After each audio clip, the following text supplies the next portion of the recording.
Fala aí, galerinha do canal, estamos aqui para mais um vídeo e desde já compartilhe, dê seu like, se inscreva no canal, torne-se membro para ajudar o canal também a crescer, ajudar o canal financeiramente e te trazer muita informação, muito estudo. Dentro do membro tem muita coisa que vai te ajudar, tá?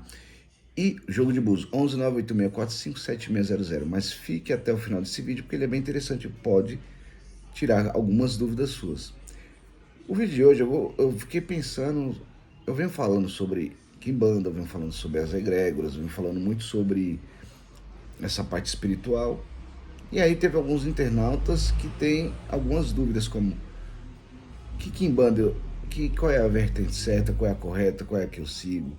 Tem gente que nem entende qual é a Quimbanda realmente dele, mas enfim, o intuito não é falar quem está certo ou quem está errado. O intuito é explicar de onde se surgiu a Quimbanda Malê, né, o Quimbanda Malê.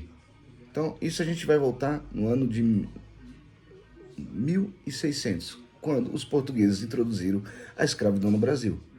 Essa escravidão não foi propriamente dita primeiro pelos povos iorubás da África, não. Primeiro vieram, os primeiros escravos foram muçulmanos. Depois vieram os nagôs, vieram os iorubás, eles fizeram algumas tentativas com os indígenas que já habitavam aqui, mas não deu muito certo, então eles deixaram os indígenas de lado e trouxeram mais povos da África, como os Haussás, que chegando aqui foram apelidados de Imalês, para mais tarde fazer o quê? A revolta dos malês. Mas o que acontece? Essa miscigenação toda, essa cultura toda, que tem um pouco de mistura de todas as religiões, eram classificadas como Cambinda. Cambinda era uma escrava, como Benguela era um outro escravo, mas ali eles partilhavam de como se fosse a religião, cada um com a sua, tá? E aí, em 25 de janeiro de 1835, se deu a revolta dos malês. Eu estou maquiando a história toda para vocês entenderem por que nasceu a Quimbanda Malê. Então, a revolta dos malês de 25 de janeiro de 1835 era para ter sido era para ter dado certo. Só que o capitão do mato traiu eles. Então, entrou a polícia, o exército daquela época, né, a polícia local. Isso tudo aconteceu na Bahia, né? E teve o exército local, teve a polícia, teve, né? E acabou que não deu muito certo, mas alguns conseguiram descer para o Rio de Janeiro. Aí é onde se começa a história da Quimbanda Malê. Só que nessa época, eles no Rio de Janeiro era cultuado Exu Orixá. Eu vou na encruzilhada, vou saudar Exu Orixá e vou bater minha cabeça. E isso e aquilo, e assim era feito.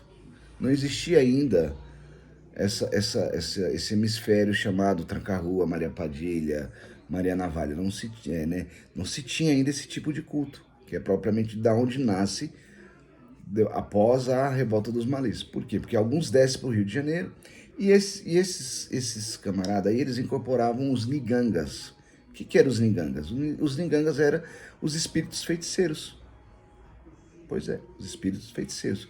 Como Tranca-Rua, como Sete Saia, Maria Mulambo, e aí vai.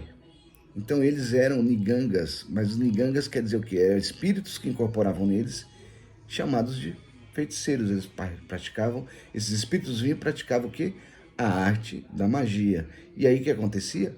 Naquela mesma encruzilhada, que só se cultuava Exu Orixá, começou a se cultuar os ningangas, os ancestrais. Eram espíritos ancestrais que eles incorporavam e praticavam sua magia, sua fé, sua macumba. A gente sabe que macumba é instrumento, mas é a nomenclatura mais conhecida do mundo, né? Olha o macumbeiro ali, né? Assim, então as pessoas praticavam tudo naquela encruzilhada, aonde se abriu um portal, que é onde se dá o início da Quimbanda Malay, porque aqueles próprios Ningangas...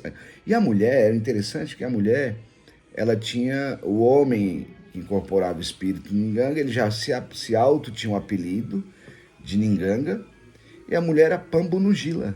Ela já é aquela ali, ela recebe, aquela ali é uma feiticeira Pambunugila. Era assim que o povo carioca interpretava essa espiritualidade daquela época. Por isso que nasceu a Quimbanda Malay. E através disso, também teve muita opressão religiosa, porque a mulher ela já era mal vista se ela desse gargalhada alto, se ela falasse alto, se ela fosse empoderada, porque ela tinha o que? A presença da Pombunigila, que é nada mais que um lado oposto do Niganga. Então a mulher ela já vinha sofrendo naquela época essas opressões. E daí se nasce todo um formato, né, uma família chamada Quimbanda Malay, com esses próprios Ningangas feiticeiros que incorporavam nos seus médios, incorporavam nas suas médias a própria Pombagira, era a própria versão feminina na Terra. Daí se nasceu a Quimbanda Malay.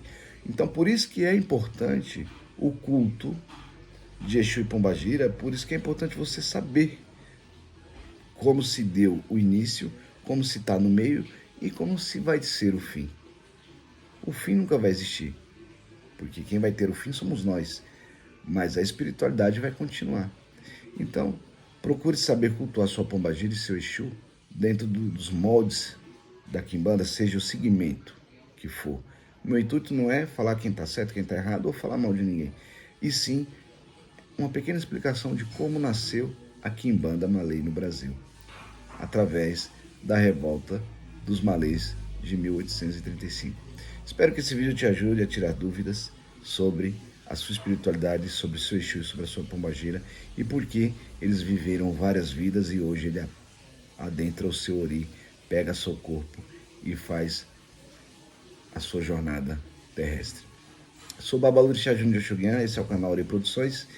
Segue a gente em todas as redes sociais, torne-se membro, dê seu like, compartilhe esse vídeo.